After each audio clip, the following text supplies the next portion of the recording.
नमस्कार बंधुरा आजके रान्नाघरे आपनादेर सबाइके स्वागत जानाई। आजके आमी घरोया पद्धतिते पेঁপে आलू दिए डिमेर झोलेर रेसिपि आपनादेर संगे शेयर करब। ताहले चलुन रान्नाटा शुरू करा जाक। आमी डिम आलू पेঁপে आगे सिद्ध करे नेब। तार जोन्नो आमी जलेर मध्य डिम दुटो आलू एइभाবে चोखला समेत परिष्कार करे धुए अर्धेक करे निয়েছি। আর এখানে হাফ পেঁপে আমি পেঁপের টুকরোগুলো এরকম বড় বড় রেখেছি। এবার এইগুলোকে আমি সিদ্ধ করে নেব। আপনারা প্রথম থেকে শেষ পর্যন্ত ভিডিওটা দেখবেন। আর যদি ডিমের রেসিপি আপনাদের ভালো লেগে থাকে তাহলে অবশ্যই এটা লাইক করবেন আর আমার চ্যানেলটা সাবস্ক্রাইবার করে নেবেন আর পাশের বেল আইকনটি অবশ্যই বাজিয়ে দেবেন আমি যখন নিত্য নতুন রেসিপি আপলোড করব সবার আগে পাওয়ার জন্য। তাই চলুন ডিমটা সিদ্ধ হতে ডিম আলু পেঁপেটা সিদ্ধ হতে হতে আমি কিছু মশলা রেডি করে নেব। যারা একদম আলু খেতে পারে না তাদের জন্য আপনারা শুধু ডিম দিয়ে শুধু পেঁপে দিয়েও কিন্তু ডিমের ঝোলটা রেডি করতে পারেন। তাই চলুন মশলাগুলো পেঁপে আলুটা সিদ্ধ হতে হতে আমি মশলাগুলো রেডি করে নেব। দেখেন বন্ধুরা ডিম আলু পেঁপেটা আমার সিদ্ধ হয়ে গেছে। এবার আমি এটাকে নামিয়ে নেব। ঠান্ডা হলে আমি এটাকে ছাড়িয়ে নেব আলুগুলো আর ডিমগুলো। ডিম আলু পেঁপেটা ঠান্ডা হতে হতে আমি একটা মশলার পেস্ট বানিয়ে নেব। তার জন্য এখানে নিয়েছি 1 ইঞ্চি আদা, 10-12 টুকরো রসুন, 10-12 কোয়া রসুন আর 4টে কাঁচা লঙ্কা আর একটা ছোট টমেটো। এই 4টে মিলে আমি একসঙ্গে পেস্ট বানিয়ে নেব। দেখুন বন্ধুরা এখানে আমার মশলাটা স্মুথ করে আমি পেস্ট করে নিয়েছি। আর এদিকে ডিম আলু পেঁপেটা ঠান্ডা হয়ে গেছে। আমি ডিম আলুটা পরিষ্কার করে ছুলে নিয়েছি। এবার আমি রান্নাটা শুরু করব। তার জন্য গ্যাসটা ধরিয়ে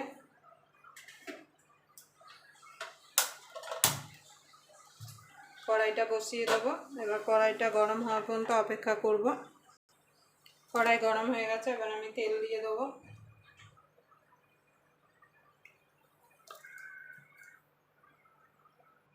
দেখুন বন্ধুরা তেলটা গরম হয়ে গেছে। এবার আমি ডিমগুলোকে আগে ভেজে নেব।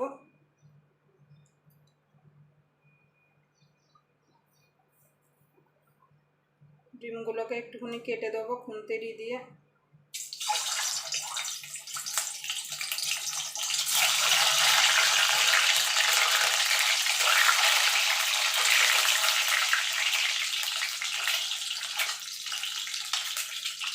সামান্য একটু লবণ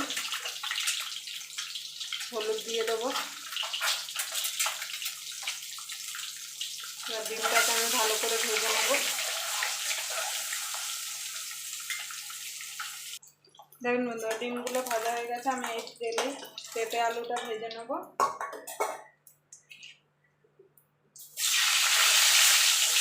আমি একসঙ্গে পেঁপে আলুটা দিয়ে ভেজে নেব।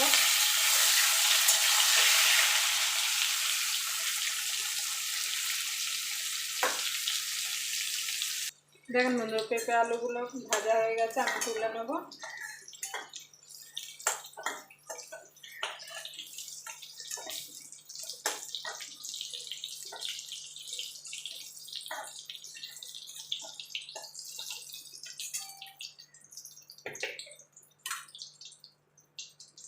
আমি এই তেলে রান্নাটা করে নেব। তার জন্য তেলের মধ্যে আরেকটু তেল অ্যাড করে দেবো। ফোড়নে দিয়ে দেবো 2টো তেজপাতা,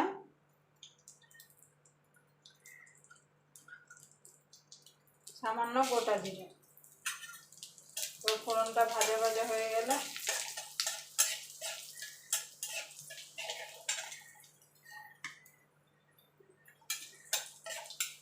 এখানে একটা বড় পেঁয়াজ কুচিয়ে রেখেছিলাম সেটা দিয়ে দেবো। দিয়ে পেঁয়াজটা ভালো করে লাল লাল করে ভেজে নেব।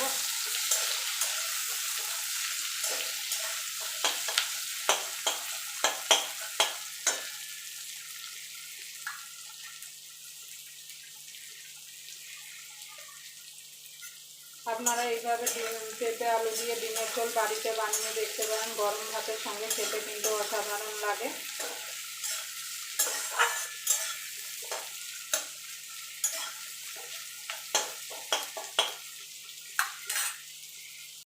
দেখুন বন্ধুরা পেঁয়াজটা আমার ভাজা ভাজা হয়ে গেছে। এবার আমি আদা রসুন আর কাঁচা লঙ্কা টমেটোর পেস্টটা করে রেখেছিলাম সেটা দিয়ে দেবো।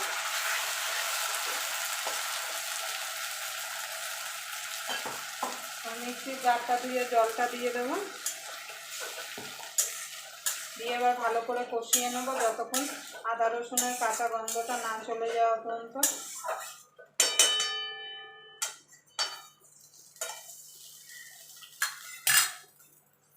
দেখেন বন্ধুরা, আদা রসুনের কাঁচা গন্ধটা চলে গেছে। এবার আমি কিছু গুঁড়ো মশলা অ্যাড করব।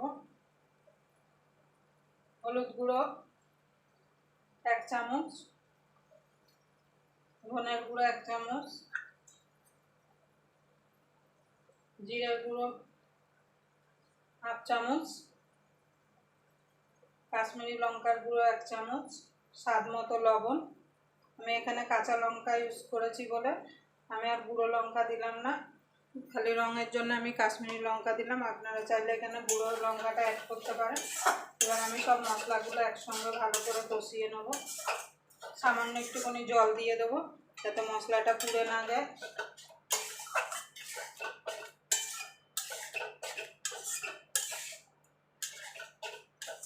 এবার আমি ভালো করে মশলা থেকে যতক্ষণ তেল না ছেড়ে আসে মশলাটাকে কষিয়ে নেব।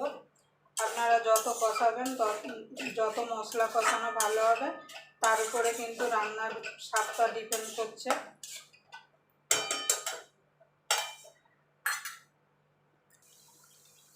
দেখেন বন্ধুরা, আমার মশলাটা কষানো হয়ে গেছে, মশলা থেকে তেল ছেড়ে এসছে। এবার আমি ঝোলের জন্য জল দিয়ে দেবো। আপনারা যেমন ঝোল রাখবেন সেই বুঝে জলটা অ্যাড করবেন। আমি একটু পাতলা ঝোল করবো বলে জলটা একটু বেশি দিলাম। এবার ফুটে উঠলে আমি আলু পেঁপে আর ডিমটা দিয়ে দেবো। দেখেন বন্ধুরা, ঝোলটা ফুটে গেছে। এবার আমি আলুটা আর পেঁপেটা দিয়ে দেবো।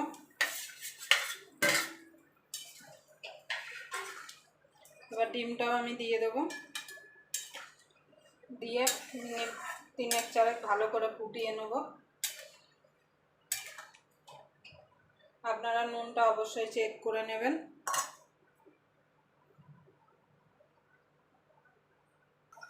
দেখুন বন্ধুরা, ডিমের ঝোলটা হয়ে গেছে। এবার আমি গরম মশলা দিয়ে নামিয়ে দেবো। আবার আপনাদের সঙ্গে কোনো নতুন রেসিপি নিয়ে দেখা হবে। ততক্ষণ পর্যন্ত আপনারা ভালো থাকবেন, সুস্থ থাকবেন।